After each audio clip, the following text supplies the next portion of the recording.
Adenium plants പെട്ടെന്ന് propagate ചെയ്തെടുക്കാനുള്ള ഏറ്റവും എളുപ്പമുള്ള മാർഗ്ഗം സ്റ്റെം പ്രൊപ്പഗേഷനാണ്.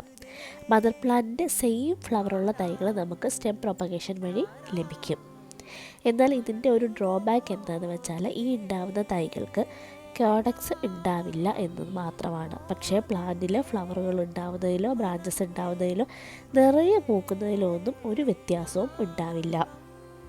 അങ്ങനെ സ്റ്റെം വഴി പ്രൊപ്പഗേറ്റ് ചെയ്ത കുറച്ച് പ്ലാന്റുകളാണ് ഞാൻ ഈ കാണിക്കുന്നത്. എല്ലാത്തിലും നന്നായിട്ട് നിങ്ങൾക്ക് കാണാമല്ലോ, നന്നായിട്ട് ബഡുകളും ഫ്ലവറുകളും ഉണ്ടാവുന്നുണ്ട്.